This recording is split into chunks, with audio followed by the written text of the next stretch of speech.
Welcome to a brand new deep dive. And today, we are about to wade into, um, well, an American war. Yeah, a really messy one, actually. Right. It breaks friendships, it divides families, and it happens entirely over dinner.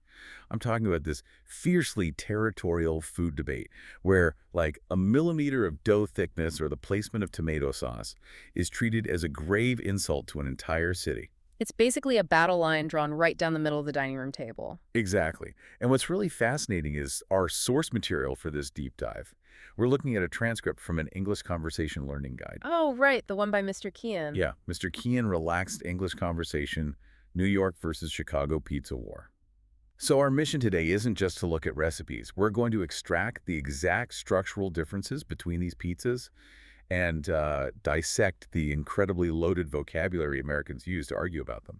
Which is so useful for you listening, because if you want to navigate the American food scene, you need this language. It reveals so much about their regional pride and, well, their culture. It really does.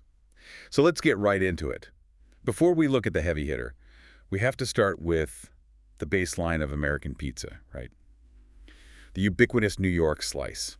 The absolute standard. hmm And the guide treats this not just as food, but almost as a structural marvel. Yeah. Because when someone says New York slice, they are painting a very specific picture. It's a huge triangle-shaped slice, usually sold for just a couple of dollars by street vendors. Handed to you on a flimsy paper plate. Exactly. And the ingredients are famously simple. Just dough, a smear of sauce, and this mountain of stringy mozzarella cheese. But the magic isn't really the ingredients, is it? It's the mechanics. The Yeah. guide highlights this concept of foldable perfection, Right, because New Yorkers are always in a hurry. always. So you take this giant floppy triangle and you pinch it.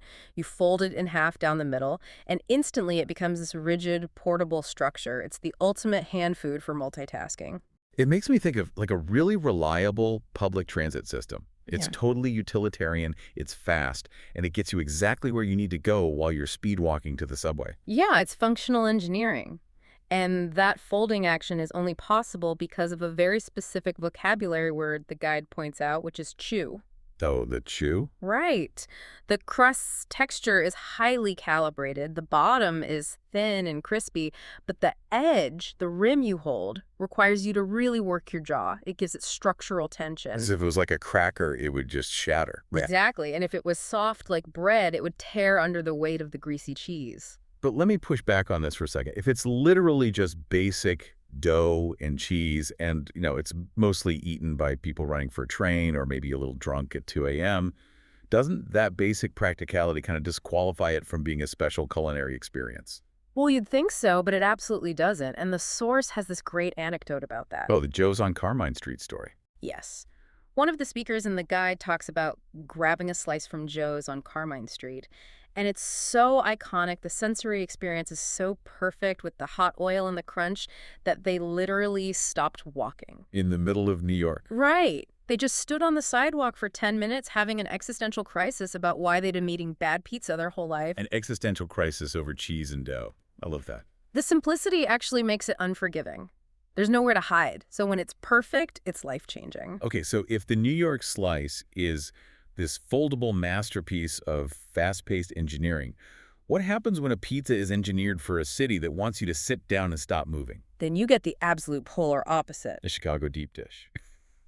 We are entering a completely different food paradigm now. It demands time, commitment, and utensils. The structure alone is just wild. It's built in this deep pan with a thick, buttery, almost biscuit-like crust. And the controversial part is the architecture. Right, the ingredients are layered in reverse. Yeah, it's completely upside down. You have the thick crust, then a massive slab of cheese. The guide says it's enough to feed a small family, by the way. Then toppings, and then the tomato sauce goes on the very top, like a roof. And there's a vital reason for that roof, which brings us to another amazing vocabulary word. Soggy. Soggy. Just a terrible sounding word. It is. It means unpleasantly wet and soft, like a dirty sponge. And the guide explains why the sauce is on top to prevent this. Because of the bake time, right? Exactly. A deep dish is so dense it has to sit in the oven for up to 45 minutes. If you put the wet tomato sauce on the bottom directly on the raw dough, that liquid would just seep in. Oh, so the crust would basically boil instead of bake. It would become a soggy, mushy mess. So Yeah. the thick layer of sauce goes on top as a heat shield. It protects the cheese while the thick dough slowly bakes into that perfect golden foundation. It's literally like building a house. You lay the foundation, you raise the dough walls, pack it with the cheese furniture, and put a sauce roof on top. That's a great way to look at it. But wait, if you need a map and a compass and a fork and knife to navigate this thing, hasn't Chicago stripped away the freedom that makes pizza the ultimate hand food? Well, yeah, I mean, you definitely can't eat it on the go. But Chicago lines into that. It's not a snack. It's highly decadent. Decadent. That's another great word from the transcript. It means luxuriously self-indulgent. High in calories, totally unconcerned with being light. The guide even mentions it often results in a 3-hour food coma. Right. You need a nap just to recover from lunch. Exactly. Which sparks the biggest debate in the guide. What is this thing? A pizza pie.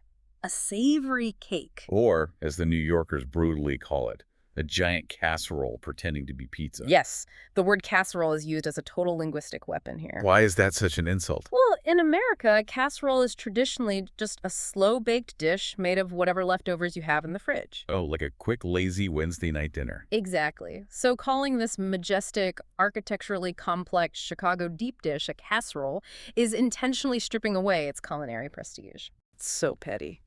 Which brings us to the real heart of this deep dive. We've established the physical and structural differences, but why does a disagreement over the cheese-to-sauce ratio lead to, as the source, jokes people threatening to chase each other with spatulas? Right. It seems ridiculous. Are people actually arguing about dough, or is there something deeper here? Are they defending their local pride?